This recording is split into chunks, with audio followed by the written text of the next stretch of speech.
नमस्कार दोस्तों, ब्लडी सत्य के आज के हैरान कर देने वाले बहुत ही ज्यादा खौफनाक से अनोखे एपिसोड में मैं आप सभी लोगों के सामने फिर से एक ट्रेन में घटी हुई ऐसी अजीबोगरीब खौफनाक घटना की कहानी लेकर आ गया हूं ना, जिसे सुनकर आप लोगों की आज रात खौफ और मनोरंजन से भर जाएगी। इतनी कमाल की घटना है कि मैं क्या ही बताऊं भाई, अंत तक बने रहिए, बहुत मजा आएगा सुनने में। सत्यम नाम के लड़के के साथ ये घटना आज से कुछ ही महीने पहले घटी थी। दिसंबर 2022 की बात है भाई। सत्यम लुधियाना में रहा करता था, लेकिन इसका जो गांव था वो लुधियाना से काफी दूरी पर स्थित एक छोटे से गांव में था। छोटे से गांव में काफी समय से प्लानिंग कर रहा था, घर जाऊंगा, लेकिन घर जाना हो ही नहीं पा रहा था। फिर आखिरकार इसकी टिकट्स बुक हुई, सेकंड एसी की टिकट मिली। जाने का मन था थर्ड एसी में, लेकिन सेकंड एसी में टिकट्स मिले। ठीक है, कोई दिक्कत नहीं है, थोड़ा सा एक्स्ट्रा ही पैसा लगेगा ना, क्या हो जाएगा। ये अपनी ट्रेन पकड़ता है, शाम के टाइम के आसपास लुधियाना से ट्रेन।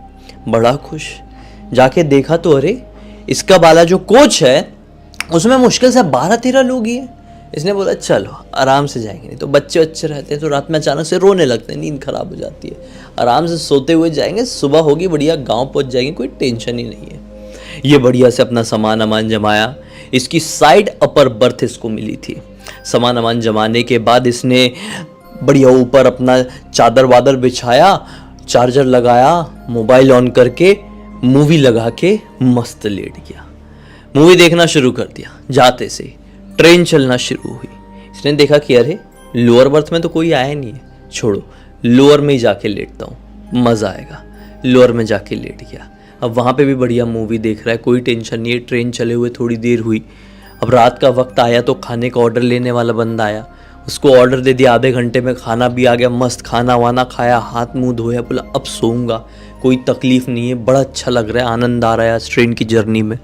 हाथ वाथ धो के बढ़िया अपनी सीट में सोने के लिए आ गया। अब सो गया।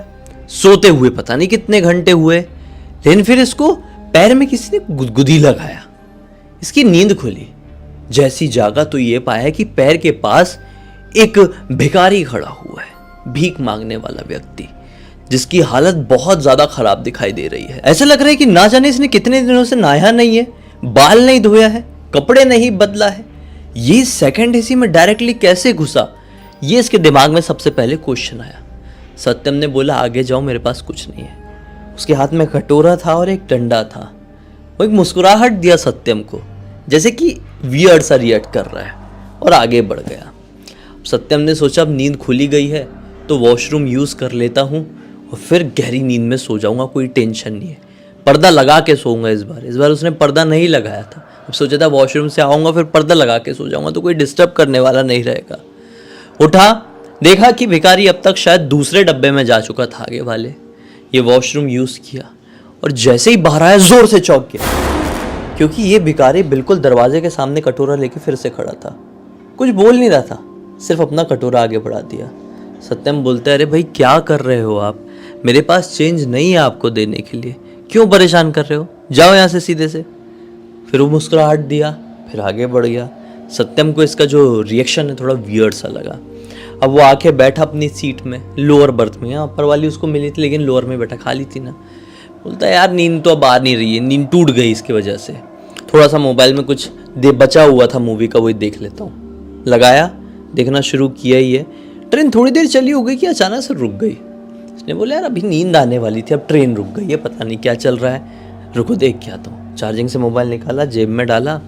अब जो इसके कंपार्टमेंट का दरवाज़ा है वहाँ तक चल के गया। दरवाजे में लटक के बाहर की तरफ देखा तो पाया कि रेड सिग्नल लगा हुआ है। रेड सिग्नल लगा हुआ है। ये कोई छोटे मोटे स्टेशन में ट्रेन रुकी हुई थी। इसने बोला ये कमाल का स्टेशन है यार, ना ही यहाँ पर कोई लाइट जलती हुई दिखाई दे रही है और ना ही कोई भी इंसान, तो ट्रेन रुकी क्यों है यहाँ पर। सुपरफास्ट एक्सप्रेस है, इतनी छोटे गांव में रुकना समझ में नहीं आ रहा है। फिर दिमाग में आया ऐसा हो सकता है कि सिग्नल यहाँ से आगे नहीं मिला है, इसलिए यहाँ पर ये रुक गई है। फिर अचानक से इसकी नज़र पड़ती है सामने बैठे हुए उसी भिखारी पर। इस स्टेशन में कोई भी इंसान नहीं था, लेकिन अंधेरे में एक सीमेंटेड कुर्सी बनी हुई थी, जैसे कि स्टेशन में बनी हुई रहती है। वो भिखारी जो अंदर कटोरा लेकर भीख मांग रहा था, वो उस कुर्सी में बैठा हुआ है और उसकी लकड़ी साइड में रखी हुई है और कटोरा अभी भी ऐसा हाथ में। इसने बोला चलो ठीक है, उतर गया ना, 2 बार परेशान कर दिया था, जाने दो। अब अचानक से ट्रेन का सिग्नल ग्रीन हुआ और ट्रेन आगे बढ़ने लगी। इसने बोला ठीक है, ट्रेन चालू हो गई है, अब जाके लेट जाता हूँ, सोऊंगा, मोबाइल देखूंगा। फिर अंदर आया। अब ट्रेन को चलते हुए 1 मिनट नहीं हुआ कि फिर से ट्रेन रुक गई। इसने बोला ये क्या मैटर है। अब फिर ये उठ के गया, फिर से दरवाजे में देखता है तो क्या पाता है कि इस बार जहां पर ट्रेन रुक गई 1 मिनट आगे चलकर, ये कोई गांव नहीं है, उस गांव से शायद बाहर निकल गई है, लेकिन ये पूरा घना जंगल वाला इलाका है। दूर दूर तक जितनी दूर नजर जाए वहां तक के छोटी छोटी घास या पेड़ पौधे लगे हुए हैं, यानी टिपिकल जंगल जैसा होता है ना, वहां पर ट्रेन रुक गई है। फिर से लटक कर बाहर देखने की कोशिश किया तो समझ में नहीं आ रहा था कि सिग्नल है कि नहीं है, क्योंकि सिग्नल पे हमेशा नज़र पड़ जाए ऐसा थोड़ी होता है। कई बार ऐसे घुमावदार रास्ते में भी सिग्नल लगा हुआ रहता है। खैर, ये सोचा कि जब तक ट्रेन चालू नहीं हो जाती मैं यहीं पर खड़े रहता हूँ। अंदर भी अकेला हूँ, बोर लग रहा है, यहाँ पर खड़े होकर बाहर का नज़ारा देखता हूँ। कई बार सुनसान इलाकों में एक तक लगाए देखते रहना भी हमें बहुत अच्छा लगता है, तो सत्यम को भी अच्छा लग रहा था। बाहर का नज़ारा देख रहा था, सन्नाटे को महसूस कर रहा था कि अचानक से इसको धक्का पड़ा। ये सीधे नीचे, ये घबरा गया कि धक्का किसने मारा। पीछे कोई भी नहीं था, ट्रेन रुकी हुई थी। अब यहाँ पे जो गिरा सिग्नल दिखाई दे रहा था, रेड सिग्नल है। अचानक से इसको किसी बच्चे की चिल्लाने की आवाज आई। पलटकर देखा तो ये चांदनी रात थी, यहाँ पे कोई लाइट्स नहीं थी, लेकिन चांदनी रात में दिखाई देता ना। इसको दिखाई दिया कि एक बच्ची रो रही है और उसको एक आदमी घसीट रहा है। घसीटने वाला कोई और आदमी नहीं बल्कि वही भिखारी था। उसकी एक हाथ में कटोरा था और दूसरे हाथ से उस लड़की को घसीट के जंगल की तरफ लेकर जा रहा था। सत्यम हैरान हुआ और चिल्लाया, रुको, क्यों उस बच्ची को लेकर जा रहे हो, छोड़ो। उतने में पीछे से ट्रेन का हॉर्न बजा।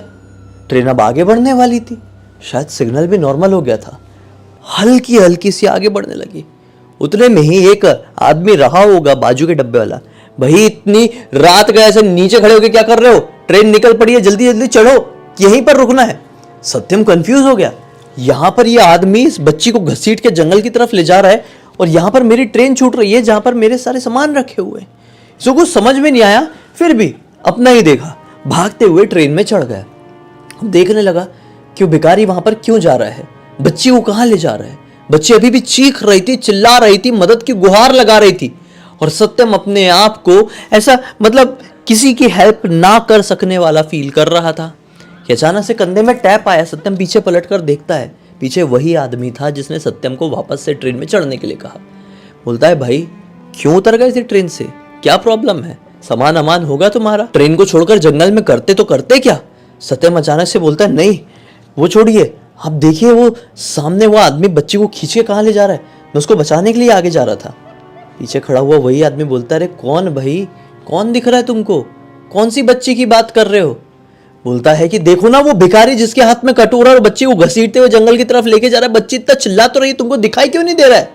साइड में खड़ा हुआ आदमी फिर से कहता है कि भाई कुछ नहीं है, किसी के चिल्लाने की आवाज नहीं आ रही है, तुम क्या बोल रहे हो। सत्यम उसके मुंह को बड़े ध्यान से देखने लगा। इतने में ट्रेन ने अपनी रफ्तार पकड़ ली। आदमी ने कहा कि तुम्हारा वहम होगा, जाके सो जाओ, कोई सपना अपना देखे हो, नींद में हो क्या।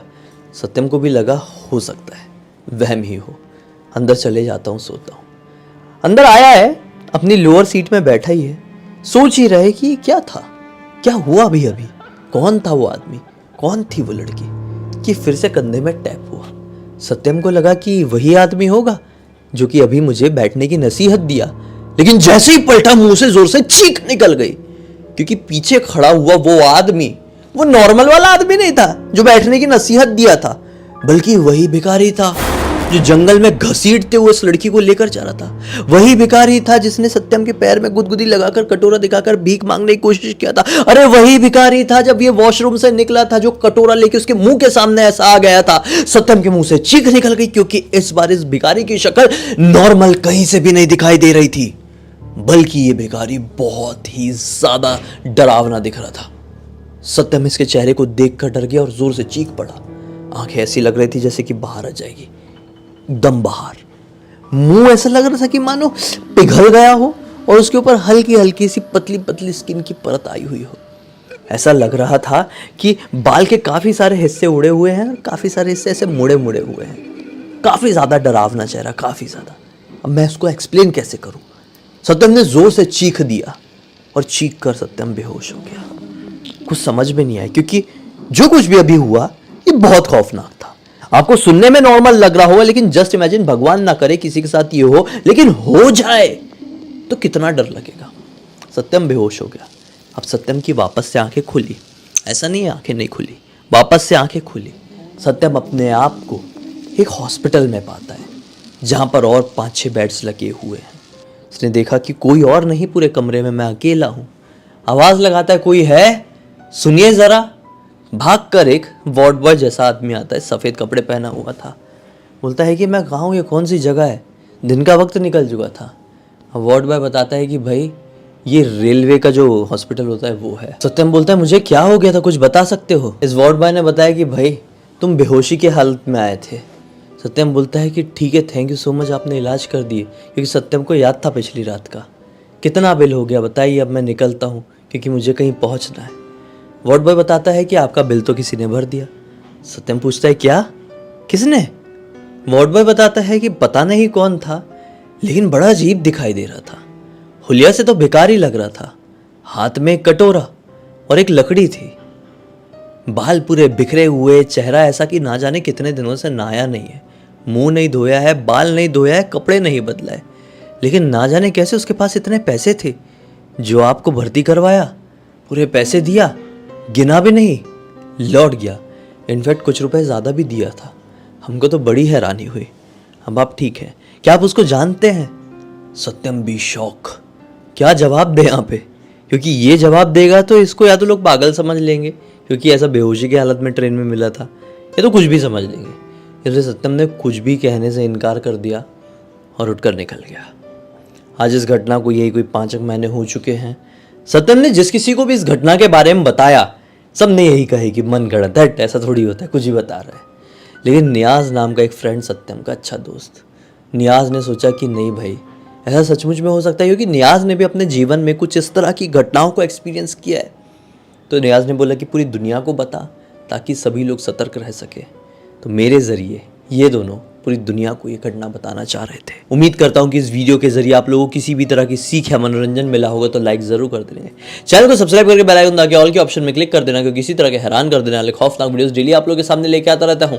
इंस्टाग्राम की लिंक इस वीडियो के डिस्क्रिप्शन बॉक्स में मिल जाएगी, भाई क्लिक करके डायरेक्टली वहाँ पर पहुंच जाना। और इसी तरह की कोई भी कहानी, टॉपिक या जानकारी आप लोगों के पास भी है तो लिंक भेजना। हो सकता है मेरा अगला वीडियो कल आप लोगों के हिसाब से ही बन रहा हो। तो चलिए कल फिर से मिलते हैं, तब तक के लिए बहुत बहुत धन्यवाद। आप लोग का दिन शुभ हो।